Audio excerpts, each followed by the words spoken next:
Welcome back to my channel. This is Conrado Casallo, your favorite Dallas Filipino realtor. And today on Flip Friday, episode 17, we got my man's Arthur Manlapaz, aka Art Man. So Arthur, you don't just sell jackets, do you? Some people think that, but no, I don't just sell jackets. No. I first met Arthur last year, Yeah. right before the Palenque, and at the Palenque he had a booth, and he sold jackets from the Philippines. So one of our buddies thought that that's what he did for a living. But really, It was he's the booth next door that was really my main squeeze, I guess. Oh, yeah? Yeah, you guys don't remember? No, I I don't had two remember. booths. You don't remember? Oh, yeah, you did have two booths. Yeah. So what was your other booth? So with me and a realtor partner as well as a licensed insurance agent, Yep. I was the loan officer between the three in the group that we had. We were promoting our businesses as a team. Me being a mortgage lender, broker, I apologize, and Evie Hong, she was the realtor, and we had Win Fan at Brightway Insurance as the insurance agent. So The experts. You could call them that. The trio experts. So you are like an entrepreneur in and out. Like it's, this is the guy in DFW where when you need something, he says, I got a guy for that. Like that's always his response. I got a guy for that. It's like he just knows, he knows everybody, regardless if you're Filipino or not. If you have something to offer, he probably knows who you are. I don't know if that's a skill or anything, but I've been around. So you're not originally from DFW. That's correct. Where are you from? I'm originally from Franklin Park, Illinois. How far was that from Chicago? Well, if you ever flew into Illinois or Chicago, O'Hare. O'Hare or Midway, Yeah. it was about a mile and a half away from O'Hare Airport. Okay, yeah, this O'Hare Airport is like, that's the international, that's the bigger one. That's like saying DFW Airport and Midway would be like Love Field. How did you get into mortgages? That's a funny question. Back in 2008, I was working at Sprint. Oh, I used to work there in 2006. Really? Yeah. Yeah. I was a retail communication consultant. Had a customer come in, and he's like, "You're pretty good at what you do. Come sell some loans with me." So I started a job at Centex Home Equity. Right before the crash? Literally right during. Like, I was 3 weeks out of training, and wham, bam, MoneyGram, that's what happens. So fast forward, COVID came around. I had an opportunity to go back into mortgage lending. It was awesome that I had the opportunity to do it. Gave me some time to think about where I wanted to go with my life and reflect on, what the next 40 years would be for me. And it was a calling. It was a dream I had in the past. Now I had to live life, and then I got to come back to it. So how did you become the type of person to know a guy? That's a crazy question. Really, because there's people say to me when I say that Arthur, I'm like, you know what, Arthur, he's the guy that knows a guy, and people will tell me like, well, you're that guy too. But I just moved here in DFW, so I don't really know too many people yet like that. But it seems like you know a lot of business owners and entrepreneurs. I think the fact that with social media, we've been able to keep up with a lot of our friends from the past. We've held interest in their success, and I just found that a lot of my friends are going in the right direction. Yeah. So, I think it's not a skill, but the fact that I've grown pretty strong roots here in the Dallas-Fort Worth market kind of just says it all. That's kind of where it comes from. So it's you're saying it's not a skill, but I think building relationships takes a type of person and a skill to be able to do that. That's where you're going, man. My bad. No, I get it. Yeah, absolutely. I'm not scared to put myself out there. Uh-huh. My goal in life really is just to be the best parent I am, and the best person comes with that. And yeah, it's not something I would say I could, wear on my sleeve, but I like making people smile, and I like smiling myself. So it's pretty much natural, second nature to you to be able to network, meet people, and make friends, and then keep them, right?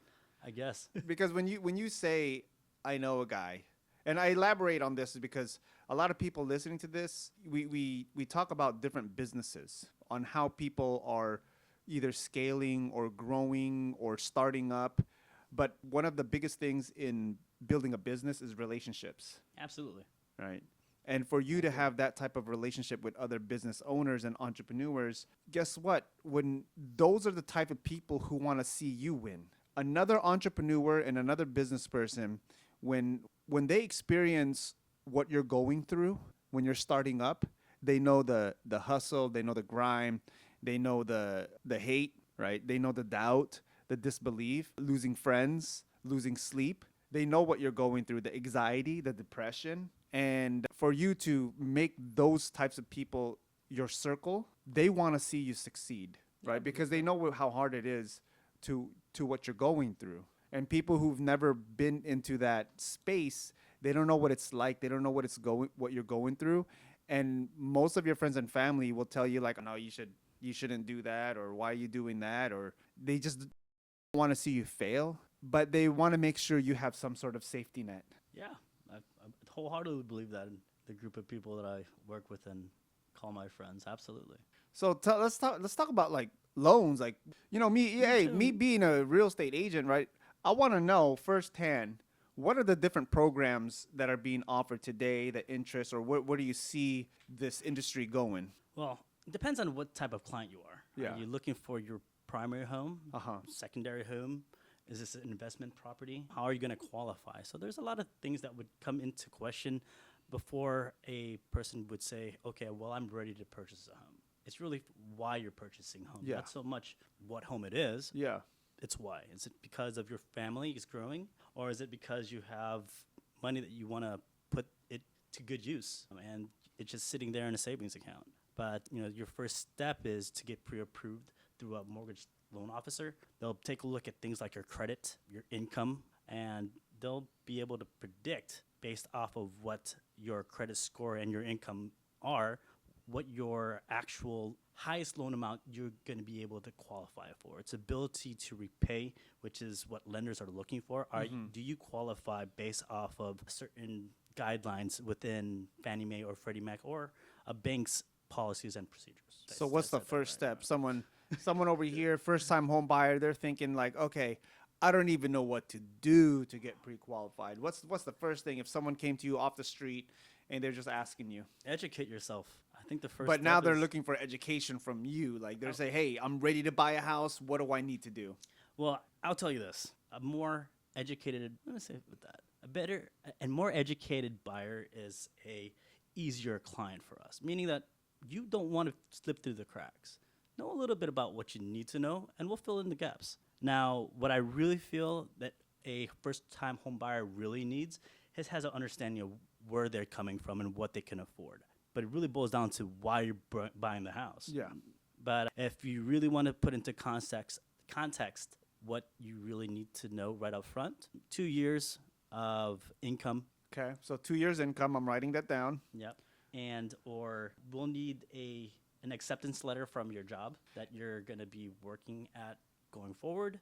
If you're just say out of college, and you could potentially use that as income going forward. There's different programs out there. Then we're also going to need to know your credit score. What's the minimum credit score? 580 is probably the lowest that you would want to apply at.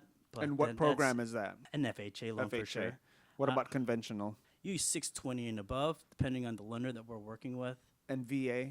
VA, really ranges, but you could really boil down to 580 as well. And then what about USDA?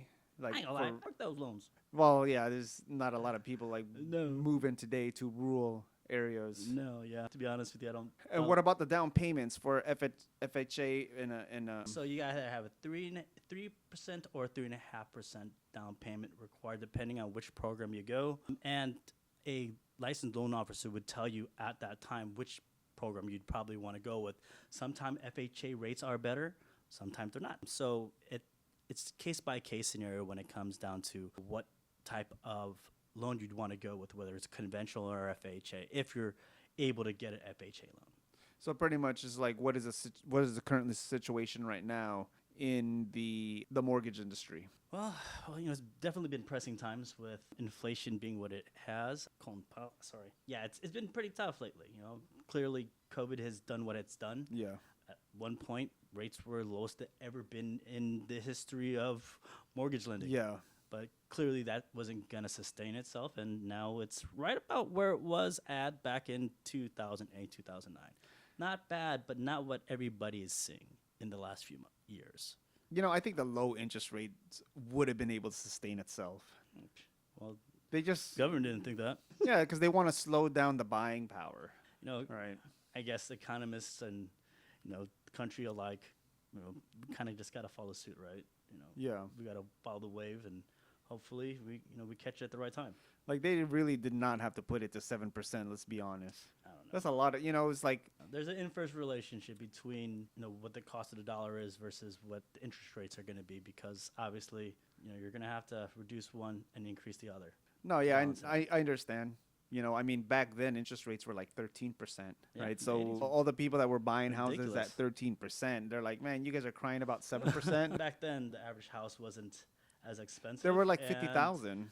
The average income wasn't as high either. Yeah. So it is what it is. Yeah. So you're part of PACE, right? You're part of building the Filipino community here in DFW. What is your experience like, working with PACE, and why did you decide, hey, I want to join y'all?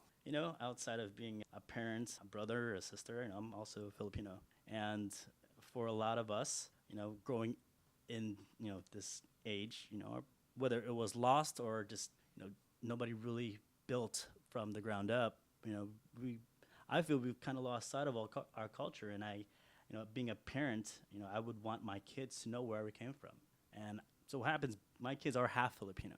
So with that being said, I wouldn't want them to lose that half of them because we just didn't have it around. So with I had an opportunity to work with the great people here over at Pace, and they showed me that there's an opportunity that that vision for my family can actually be something that is not too far off in the near future. So you were a vendor last year at the Palenque.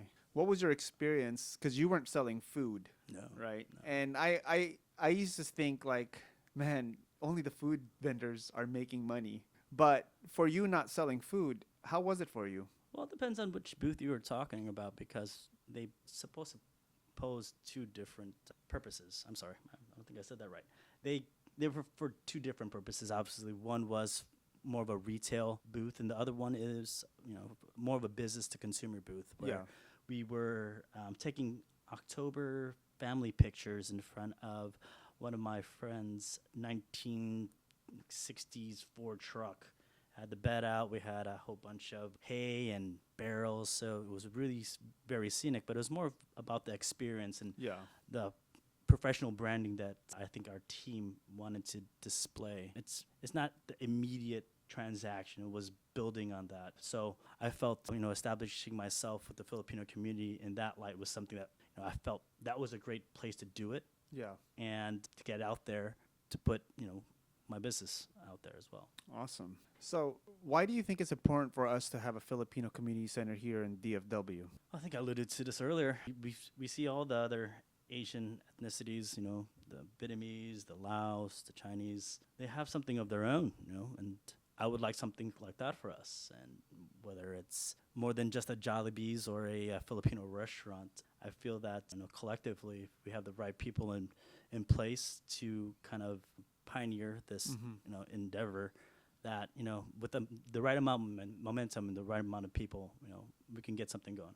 Now, what's the biggest challenge you think that someone who wants to get into the mortgage industry today that they're going to be facing if they decide to jump in? Well, outside of the sheer competition, it's building up a customer base if you already don't have one. But it's the confidence, and I think the purpose, your why are you doing it? I think I bought in really early in this that I want to put people in homes, because I've sold so many different things, and I think the things that you could do best in this world is to help people build experiences, ones that they'll always remember. And where else are they going to get that? Within the household, cooking dinner or making breakfast for their family, or Saturday morning cartoons, which we don't have anymore. I think there still is Saturday morning cartoons. Saturday morning YouTube.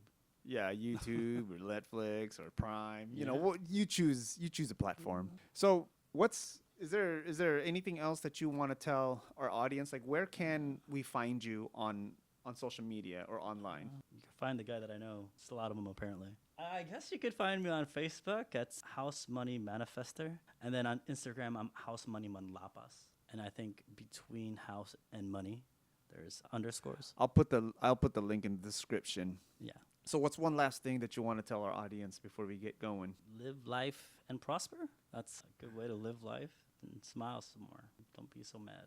You heard it firsthand from Mr. Arthur Manlapaz. So if you're looking to buy a house in DFW and you want to get pre-qualified, you need direction. You're a first-time home buyer. Maybe you want some investment properties. Maybe you need a DSCR loan. We didn't even get to talk about that, right? But if you want more information on that, make sure you contact Arthur to help you with the loan, and make sure you contact me, Conrado Casallo, your favorite Dallas Filipino realtor, so I could help you either buy, sell, and relocate here in the Dallas Fort Worth area. With that being said, I hope y'all have a wonderful day.